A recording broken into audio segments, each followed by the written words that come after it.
आज विदिशा में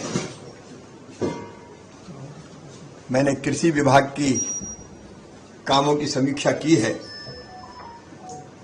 आने वाली रबी की फसल की तैयारी के लिए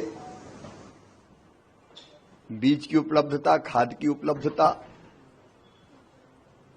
खाद के वितरण की व्यवस्था पर भी चर्चा हुई है। और एक फैसला आज हुआ है कि बेहतर व्यवस्था के लिए जो ऑनलाइन खाद की व्यवस्था की थी वो व्यवस्था तो जारी रहेगी, लेकिन ऑफलाइन भी खाद दिया जाएगा, क्योंकि कई चीज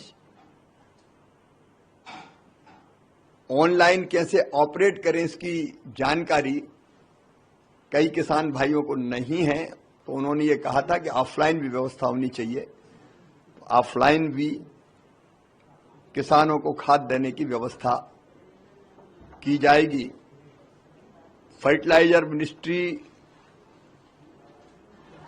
खाद आवंटित करती है, तो प्रदेश की जो आवश्यकता है उसके हिसाब से वो खाद आवंटित करने का काम कर रहे हैं। यहां की आवश्यकता का आकलन किया है, उसके अनुरूप और भी जो खाद की आवश्यकता है, वैसे खाद पर्याप्त है, लेकिन डीएपी की डिमांड ज्यादा है। तो डीएपी, एनपीके सहित खाद कैसे पर्याप्त उपलब्ध हो जाए उसके बारे में यहां चर्चा हुई है। प्रशासन भी वितरण की व्यवस्था को रोज मॉनिटर करेगा, व्यवस्था रोज देखेंगे, ताकि किसान भाइयों को दिक्कत और परेशानी ना हो। खाद के साथ साथ नगर की विकास के कामों के बारे में भी चर्चा हुई है। यहां सड़कों का निर्माण या बाकी चीजें, काफी कुछ चीजें लंबित थी कई दिनों से, उस पर भी चर्चा की। और भविष्य में विदिशा की जो आवश्यकताएं हैं विकास के कामों की, उस पर भी स्वच्छता सहित सब विषयों की समीक्षा की गई है।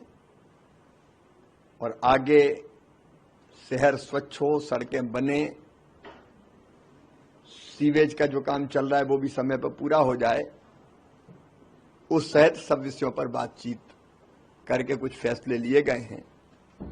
और कोशिश ये होगी कि विदिशा के विकास में भी कोई कमी ना रहे, बारिश के कारण जो दिक्कतें उनको भी दूर करें, और जो डिले काम है वो भी समय पर पूरे हों, और कुछ नए काम भी स्वीकृत हो। उस सब पर आज चर्चा हुई है।